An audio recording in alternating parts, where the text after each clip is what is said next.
We are looking at the soft photographic house which was recently completed by Jansen. It consists of 5 rooms made completely out of cloth. Literally thousands of photographs were utilized using the 6500 Color Xerox machine. Through the parlor window we discover a garden with flowers, birds, and insects. These same flowers appear throughout the room. Using the Xerox machine, Jansen printed the photographs on paraffin-coated paper. They were then transferred onto cloth with the use of heat and pressure. Each piece was stitched together, stuffed, and became the objects in the house. Each room of the house has a central feature, a window looking out onto a landscape with the interior of the room reflecting the exterior view. On the table is the soft construction of the SX70 camera that was used to photograph the family pictures lying in a stack nearby.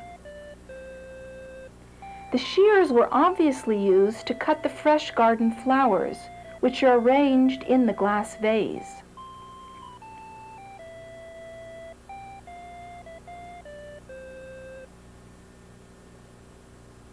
In the waste paper basket is the debris from the SX70 packaging.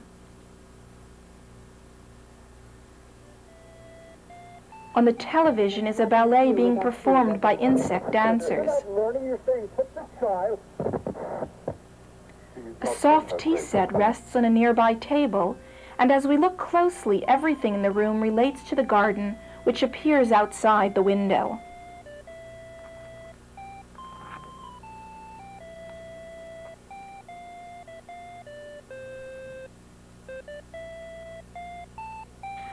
Entering the kitchen, we view through the window a garden with a forest beyond.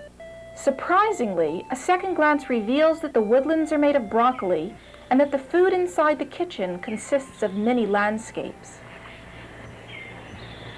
The Soft House project, which took 5 years to complete, was recently cited in the New Art Examiner as one of the most ambitious photographic pieces ever constructed. In both scale and content, it extends one's normal expectations of the use of cloth and photograph. Food creating new imagery appears throughout the room. The veggie burgers become landscapes, and the vegetable punch becomes an aquarium.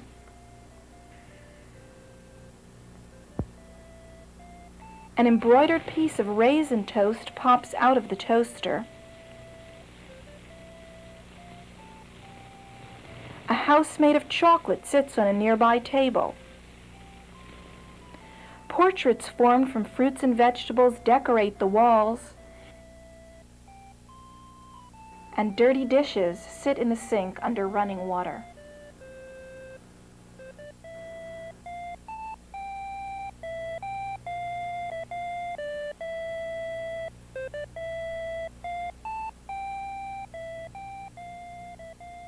From the bathroom window, we gaze out onto a lake towards the decline of day.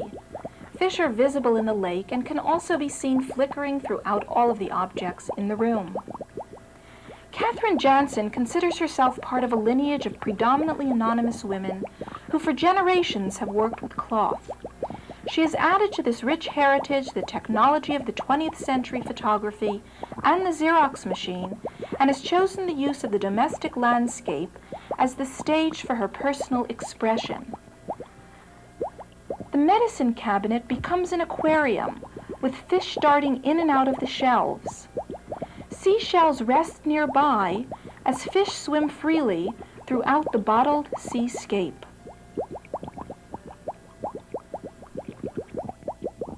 Jansen's own image is reflected in the mirror.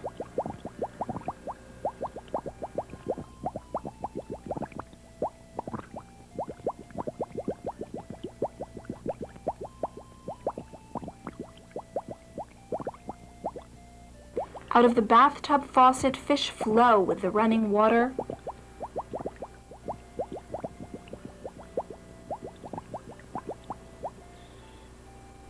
The toilet is filled with swimming fish.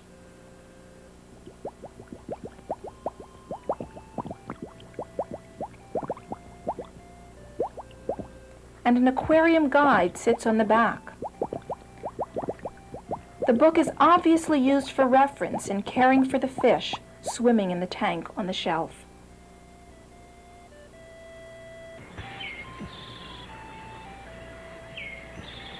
Through the children's nursery window, we are drawn into a garden landscape inhabited by a variety of animals playfully hiding in the trees, clouds, and flora. Throughout the room, the animal motif reappears. Catherine Jansen feels that the house in which people live is an extension of themselves.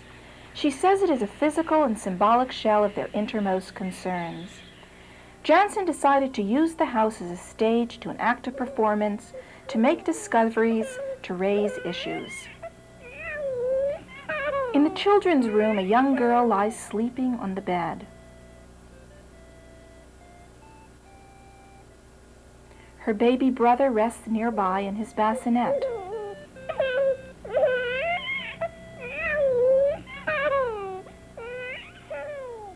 A turtle crawls from under the crib and a bird perches on top.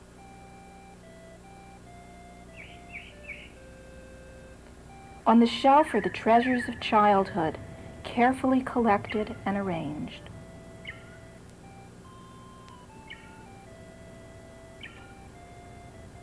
The grass rug becomes a pond, a duck swims by.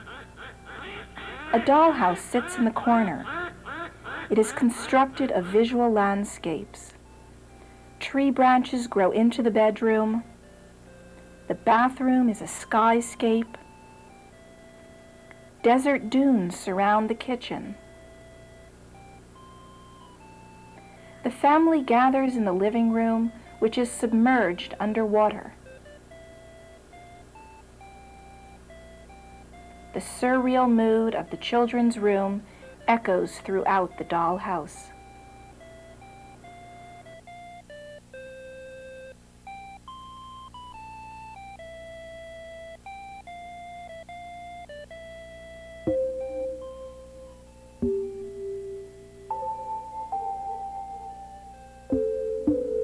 The central image in the bedroom is a window opening out onto the night sky, studded with stars. The bed beneath the window is of the same material as the sky, creating a relationship between the woman's inner dreams and the universe outside. The woman lying on the bed floats in a cloud-like gown.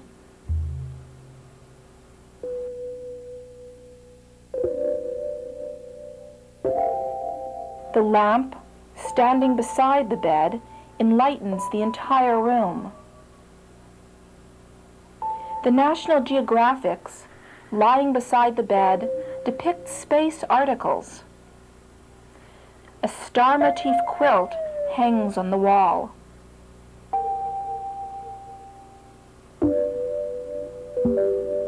Lying at the foot of the bed is a rug made from space photographs.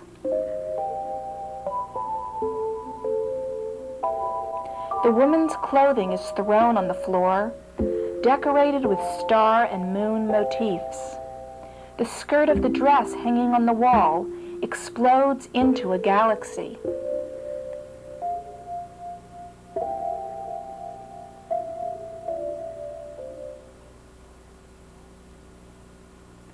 The comforter lying on the bed is connected to the heavily embroidered satin Singer sewing machine by a strip of fabric, suggesting that the machine is sewing space.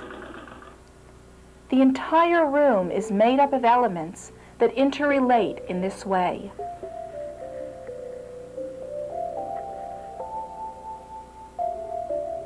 Jansen is versed in Eastern philosophy and the principles of modern physics, which provide other interpretations of this room as well as the Soft Home Project. She views the interrelationship between objects in the house as a visual statement on how everything in the cosmos overlaps and merges into everything else. And since, according to physics, everything is composed of energy with only structural differences, a parallel can be drawn between energy and the house's structural element, which is cloth.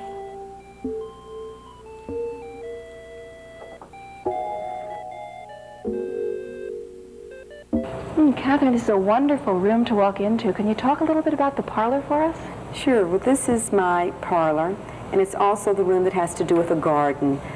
And what I wanted to do was, through the window, have a scene of a garden, and then the things that occurred in the garden, I wanted them to be reflected in the room.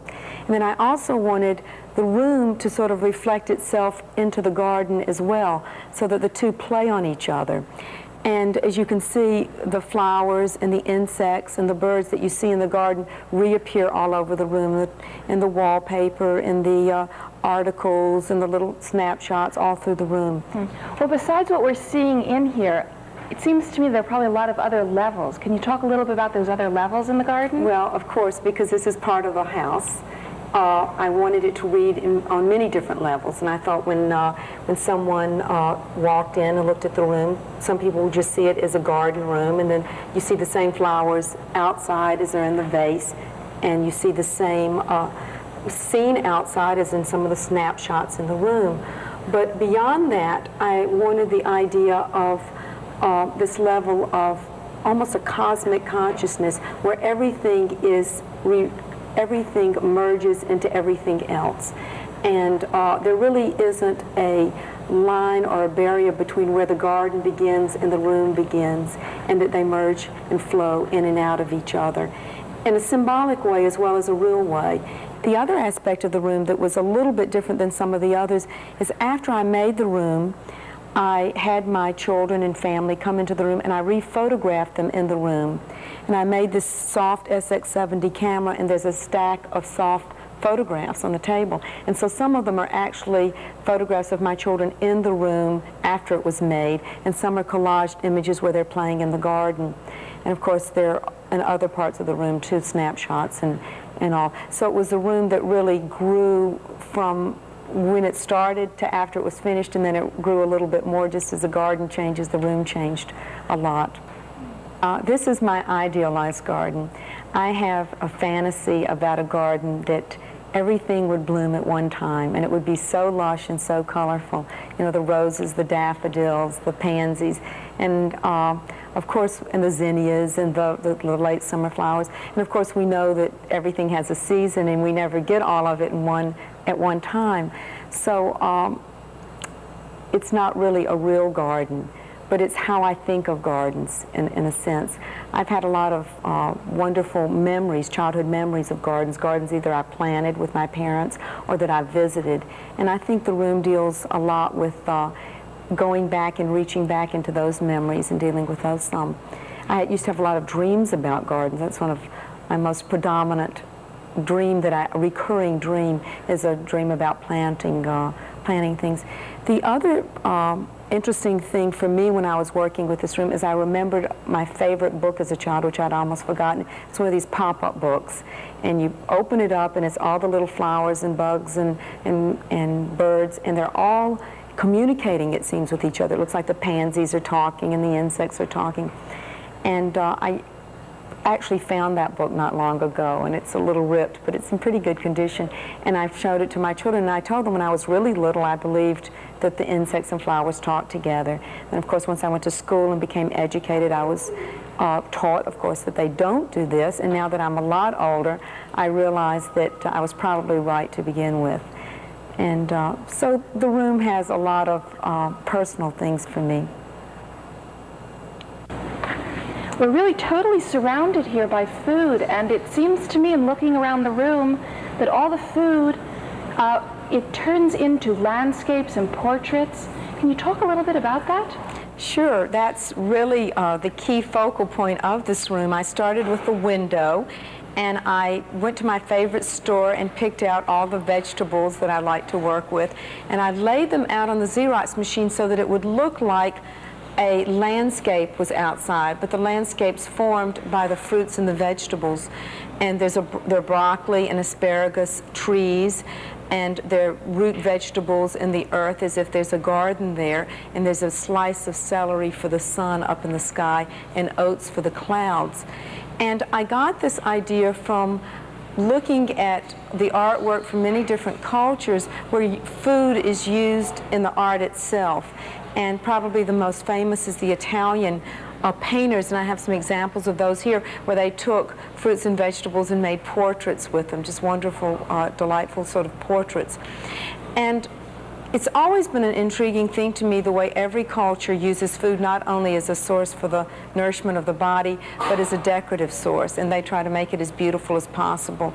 And we have the customs of the gingerbread house. I have a house here that happens to be a chocolate house, but it's on that idea. And I just wanted to carry that theme further than I had seen it perhaps before. And so everything in the room, besides being the food that it is, also has some type of either portraiture or landscape with it. For example, the vegetable burgers there, the lettuce in them forms the landscape, and the cherry tomato slice forms the sun in them. So there's a little mini landscape as you eat your veggie burger. And in the glasses there are fruits and vegetables, and if you look at them carefully, they form little mini aquariums, and the fruits and vegetables look like fish and shells sort of floating through the glass. And that sort of theme works throughout the room.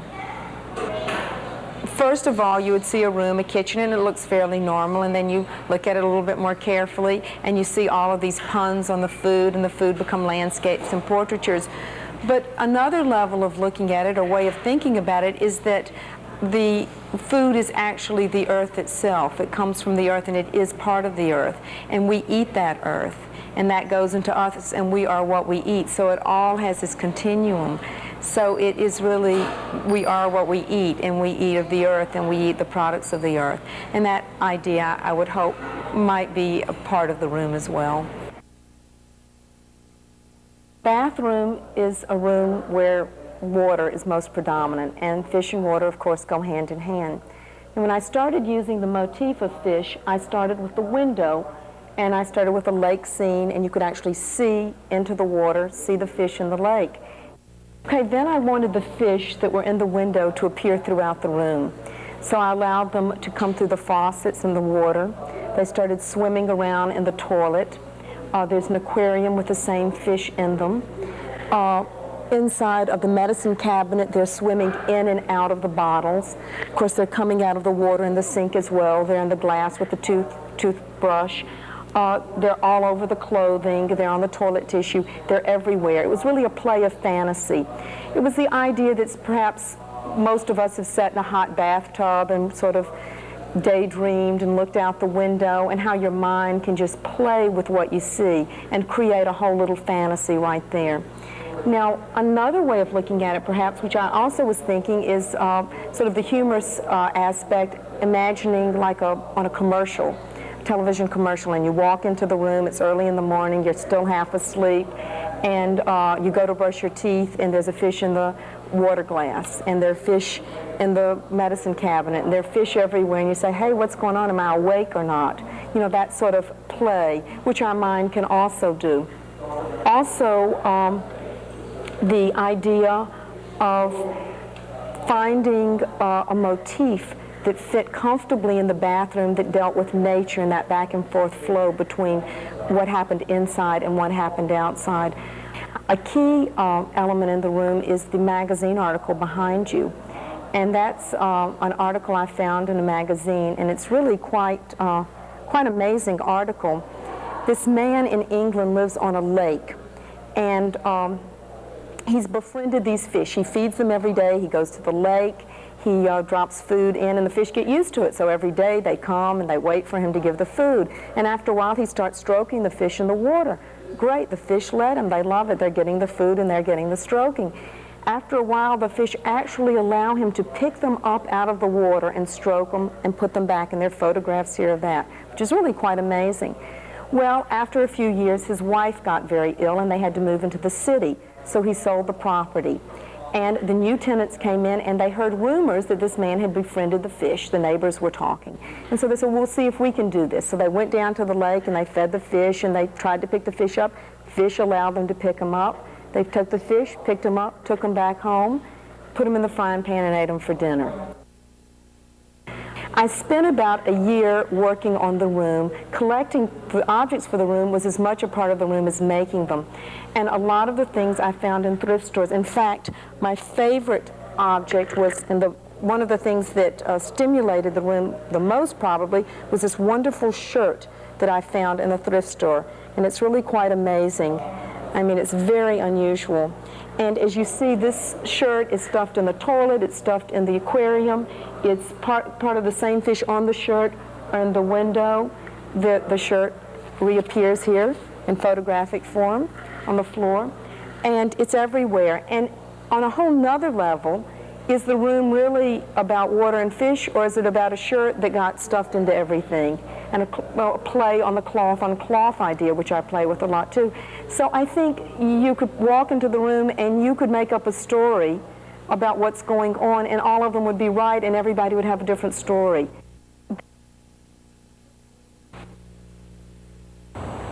This room is predominantly about children and animals and the relationship that they have with each other. It's been my experience through literature and songs and observing my own children that there's a very special and magical relationship that children do have with animals. And I started with the window. In the window, you look out and very superficially it looks like a garden, but if you look at it closely, it's loaded with animals. I mean, they're coming out of the flowers, they're coming out of the rocks, they're in the clouds. Also, it's a dream state quality too, because I think we notoriously have had, all of us have had nightmares about animals too. There are two sides to the coin, you know, the wolves chasing you or the lion chasing you. And so that has to do with the wallpaper. You were talking earlier about your children, and there is a young girl who appears throughout the room on the bed, in the dollhouse, and in some of the pictures, who looks very much like you. Could that be your daughter? Yes, that is my daughter. She's my daughter, but she's also the way I portrayed her. She is all the fairy tale characters we've grown up with culturally. Snow White, Sleeping Beauty, a Rampuzzle with the long hair. She's that heroine, you know, right before she becomes a woman, that sort of magical state. Her brother's in the bassinet as well. I wanted the idea that the baby was lying in a nest in the middle of the woods. And so I created this bassinet with flowers, with daffodils and ivy growing around it, and leaves growing on it, and a bird lit on the top of it. And then there's a turtle crawling out from underneath it. So it would seem sort of, it just seems like a very appropriate way to picture a baby if you wanted to do it very surreal in a sort of natural state. What I had to do is I photographed him, and I actually used a very small format, a 35mm negative, blew it up onto paper, hand-colored it, then printed it on increments on the machine because it couldn't cover the whole surface, then put that on the cloth and sewed it together. One thing that we're sitting next to is a rug, and I remember my daughter's favorite flowers were dandelions, and I've always had a garden with very exotic flowers. I never could understand why were dandelions our favorite flowers. And then I started noticing that a lot of kids' favorite flowers, if you ask them, like under 4 years old, are dandelions. Well, finally, I discovered the mystery of it, and that is it's the only flower they're allowed to pick without permission. So I've always thought, wouldn't it be great to have a rug made out of grass in a child's room with dandelions in it? And so here's the grass rug with grass fringe, and then the corner of it turns into a pond and a duck is swimming across it. And that has to do with this dream state. The children are sleeping, and that's where the reality and the dream state merge together. So it's about the dream state because they're sleeping and it's a bedroom, but it's also about that magical space that they dwell in all the time. The shelf was really fun to do because I know as a child I had a box with treasures in that I used to find. And my children, I know, do that as well. And I imagine most children have their little secret treasure box. And of course, none of the things have any monetary value. But in a sense, they're treasures like we'll never, ever have again in our life. The dollhouse depicts my, the family, the mother, the father, the daughter, and the son, who happen to be my family. It actually is them, and our cat Karma's in there. And each room is thematically a part of the landscape. The room that they're in, the living room, is an undersea world. There's a fish on the wall, and there's an aquarium sitting next to a television set, and the fish is swimming out of the aquarium into the color television set. And in the bedroom, it's a forest room, and there are branches growing out of the walls. And there's very little distinction where the walls end and where the nature begins. And there's a stream passing through the room. It's not unsimilar to the theme I've been using in the larger house, but it's just much more extreme. This is really my room. This is the room where my, meaning the artist, works and also sleeps and dreams and thinks. And this room epitomizes what the whole house is really about, the different levels of meaning. And I would hope when someone walks into the room that they would identify it as a studio space, a sewing space, and a sleeping space. And then as they look more carefully, they'll notice that the sheets are the same night pattern as the sky, looking out into the sky, and that the same and that this nightgown that the artist has on is very cloud-like, as if she's floating on the sky, and that's floating and meshing into the starry sky outside the window. So then we're starting to deal with another space, a sort of dream or poetic space. And also added to this is this cosmic idea of the universe and the stars and the planets.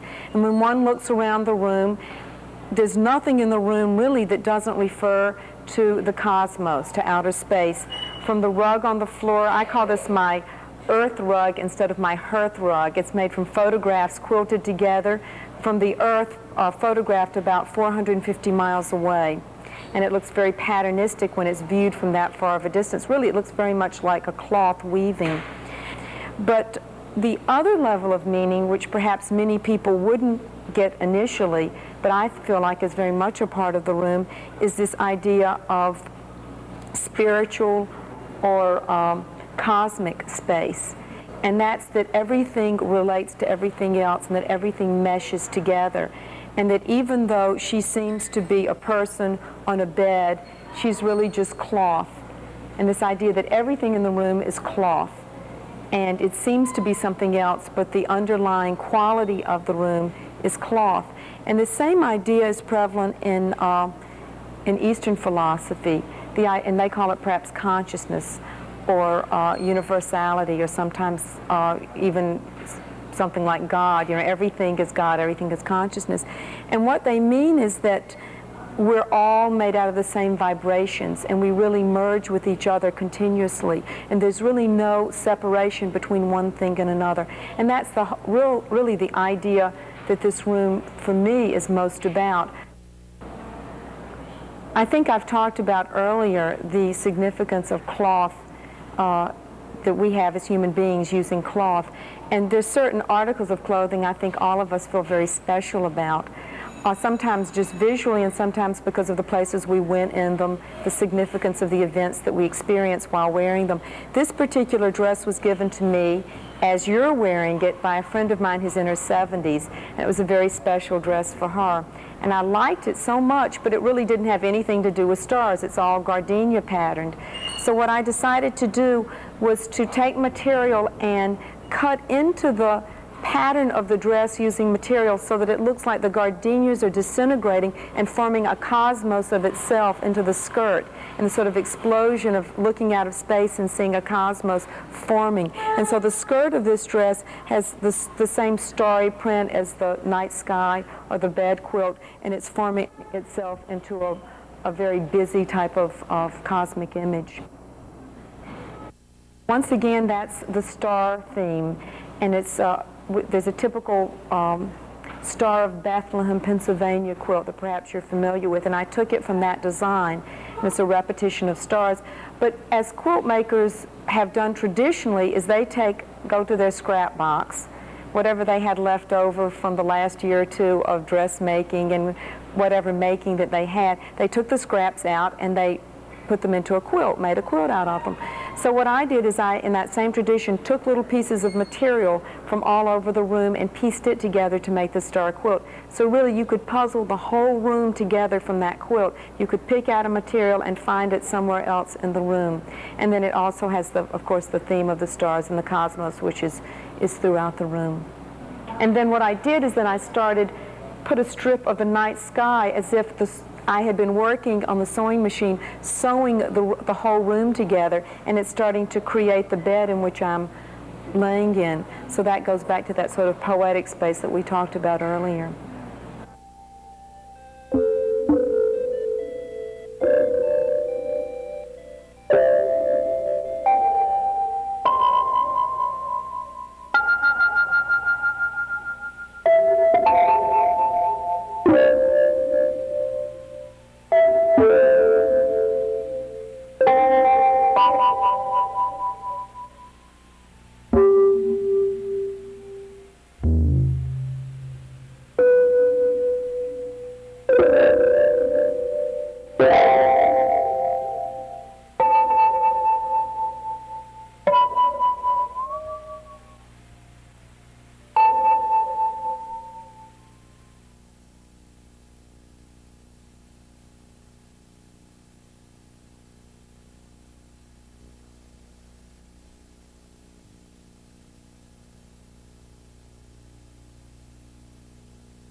Do you remember life before copy machines were invented? Secretaries had to use lots of carbon paper, and the rest of us had to keep careful notes if we wanted to have a document like this. Catherine Jansen found another use for these machines. Every article in this soft sculpture environment began on a Color Xerox. But with the